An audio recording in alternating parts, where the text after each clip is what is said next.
માં જે આપણને દુનિયામાં આવ્યા તે પહેલાથી જ આપણને ઓળખનારી એટલે માં, અને માં જેના માટે જેટલું લખીએ કહીએ તેટલું ઓછું, પરંતુ આ ગોળ કળિયુગ છે સાહેબ। આ જમાનામાં માતા પિતાની સેવા કરવાનું તો એક બાજુ રહ્યું, પરંતુ માતા પિતાનું જાન લેવાનું પણ હવે લોકો ખચકાતા નથી।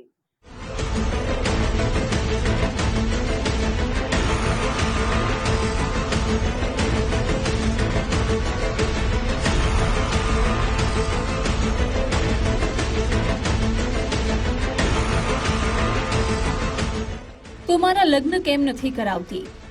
તું મારી માટે છોકરી કેમ નથી શોધતી?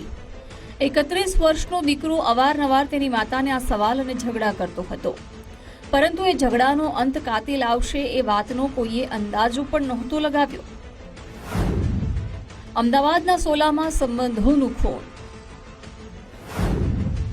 કળિયુગના કપૂતે માતાને ઉતારી મોતને ઘાટ, માતાના લોહીથી હાથ રંગનાર પુત્ર હવાલાતમાં। અમદાવાદમાં એક કળિયુગી પુત્રએ પોતાની જ માતાની હત્યા કરી હોવાના સમાચારે ચકચાર મચાવી છે। શહેરના સત્તાધાર વિસ્તારમાં કળિયુગી દીકરાએ માતાની હત્યા કરી હોવાનો બનાવ સામે આવ્યો છે।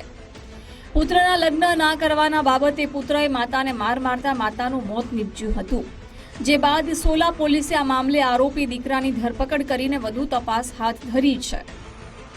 કે આ કામના મરણ જનાર પારુલબેન ના દીકરા વજ્ર જે છે એમના માતાને મારવાથી તેઓનું મરણ થયેલું છે। તે સબબ આ કામના મરણ જનારના દીકરી જે નકશીબેન છે એ સોલા પોલીસ સ્ટેશનની અંદર એમના માતાના મૃત્યુ થવા બાબતે ફરિયાદ આપતા સોલા પોલીસ સ્ટેશનને એ ફરિયાદ લીધેલી છે। ફરિયાદ દાખલ કરી ખૂનની ફરિયાદ દાખલ કરી અને સોલા પોલીસ સ્ટેશન હાલ તેની તપાસ ચલાવી રહેલ છે। પોલીસના કહેવા મુજબ શહેરના સત્તાધાર વિસ્તારમાં રહેતી 25 વર્ષની યુવતી નકશી કોન્ટ્રાક્ટરે સોલા પોલીસ સ્ટેશનમાં સગા ભાઈ વિરુદ્ધ ફરિયાદ નોંધાવી હતી। સત્તાધાર વિસ્તારમાં 31 વર્ષીય આરોપી વ્રજ તેના પિતા અને માતા સાથે રહે છે। વર્ષ 2018 થી 2024 સુધી સ્ટુડન્ટ વિઝા પર કેનેડામાં રહેતો હતો। વિઝા પૂરા થતા વર્ષ 2024માં તે ભારત પરત આવી ગયો હતો। હાલ વ્રજ કોઈ કામ ધંધો કરતો નથી, જે દરમિયાન અવારનવાર માતા સાથે લગ્ન કરવા બાબતે ઝઘડો થયો હતો। પોતાની માટે છોકરી શોધતી ન હોવાનું કહી ઝઘડો કરતો હતો। બનાવના દિવસે વ્રજની માતા સાથે લગ્ન બાબતે ઉગ્ર બોલાચાલી થઈ હતી। આટલું કહીને માતાને પેટના ભાગે મુક્કા મારવા લાગ્યો, તેમાં ગંભીર ઈજા થતા માતાનું મોત નીપજ્યું હતું।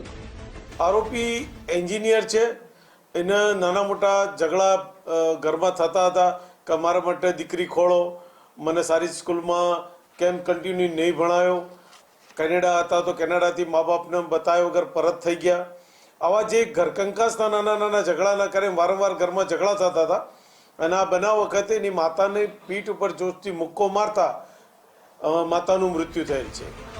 જે માતાએ 9 મહિના સુધી તમામ તકલીફો વેઠી વ્રજને જન્મ આપ્યો, જે પુત્રના લગ્ન માટે માતા સપના જોતી હતી, એ જ પુત્રએ આવેશમાં આવી માતાના પેટ પર મૂઢ માર મારી જીવ લઈ લીધો।